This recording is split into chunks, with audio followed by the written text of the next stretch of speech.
حضرت ابو الحسن رفاعی رحمت اللہ تعالی علیہ فرماتے ہیں، ایک دن میں نے روحانی طور پہ پرواز کی۔ روحانی طور پہ پرواز کرنے میں کسی کا اختلاف نہیں ہے۔ فرماتے میں نے روحانی طور پہ پرواز کی، حتی صعدت فی الفوقانیات، یہاں تک کہ میں بہت اوپر چلا گیا۔ ایک عرش آیا، دوسرا عرش آیا، تیسرا عرش آیا۔ عرش ایک نہیں ہے، عرش بہت سارے۔ عرش کیا ہے؟ بہت سارے ہیں۔ فرماتے ہیں حتی صعدت فی الفوقانیات، یہاں تک کہ میں بہت اوپر چلا گیا۔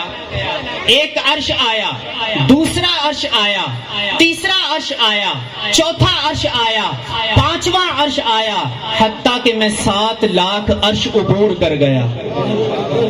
جب میں 7 لاکھ عرش عبور کر گیا، آگے سے آواز آئی، اے ابو الحسن رفاعی کدھر آ رہے ہو؟ کدھر کا ارادہ ہے؟ میں نے عرض کی، مولا معراج کی رات جس عرش کی چھاتی پر تیرے محبوب کے قدم لگے تھے، میں اس عرش کی تلاش میں نکلا ہوں۔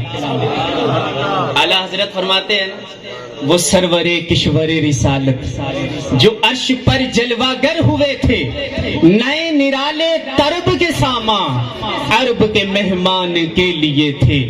بہار ہیں شادیاں مبارک، چمن کو آبادیاں مبارک، ملک فلک سب اپنی اپنی لہ میں یہ دھر انادل کا بولتے تھے۔ معراج کی رات جس عرش کی چھاتی پر تیرے محبوب کے قدم لگے تھے، اس عرش کی تلاش میں نکلا ہوں۔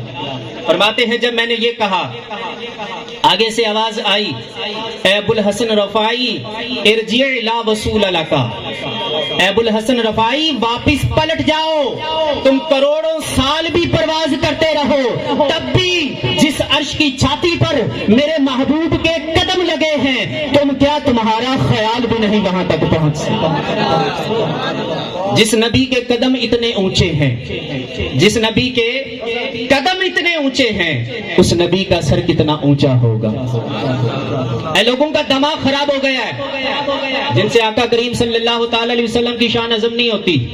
نبی کریم صلی اللہ تعالی علیہ وسلم کی شان کو بیان کریں، عظمت کو بیان کریں، رفعت کو بیان کریں تو ان کو مرچیں لگتی ہیں، ان کے منہ پہ 12 بج جاتے ہیں، ترازو گاڑ کے بیٹھ گئے ہیں، دماغ خراب ہو گیا ہے، اس چیز کو تول رہے ہیں جس کو تولا نہیں جا سکتا، اس چیز کو ماپ رہے ہیں جس کو ماپا نہیں جا سکتا، جو عقل و خرد فہم و ادراک کے زاویے سے ماورا ہے۔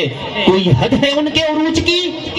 بلغ العلا بکمالہ، کس کے اندر اتنی ہمت ہے کہ جو حضور علیہ الصلوۃ والسلام کی کل تک پہنچ پائے۔ اللہ تبارک و تعالی نے اپنے محبوب صلی اللہ تعالی علیہ وسلم کو بے مثل و بے مثال بنایا، بے مثل و بے مثال بنایا، کیونکہ وہ رب العالمین ہے، تو محبوب کو رحمت للعالمین بنایا۔ آپ بولتے نہیں، پریشان ہے پتہ نہیں۔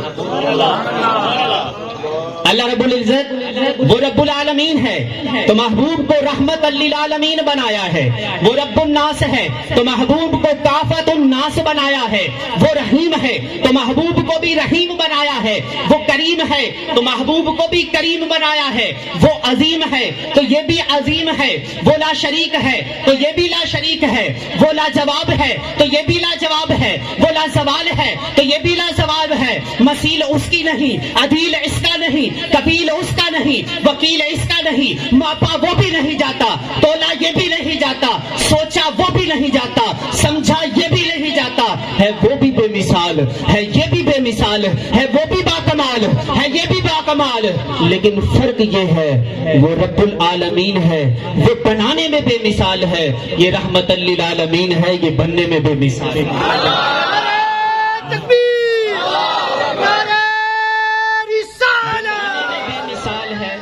یہ آنے میں بے مثال ہے، وہ پڑھانے میں بے مثال ہے، یہ پڑھنے میں بے مثال ہے، وہ طالب ہونے میں بے مثال ہے، یہ مطلوب ہونے میں بے مثال ہے، وہ خالق ہونے میں بے مثال ہے، یہ مخلوق ہونے میں بے مثال ہے، وہ لامکا ہونے میں بے مثال ہے، یہ امکا ہونے میں بے مثال ہے، وہ مولا ہونے میں بے مثال ہے، یہ بندہ ہونے میں بے مثال ہے، اور وہ خدا ہے، وہ شان خدائی میں بے مثال کمال ہے، یہ مصطفیٰ ہے، یہ شان مصطفائی میں بے مثال ہے۔ نعرہ تکبیر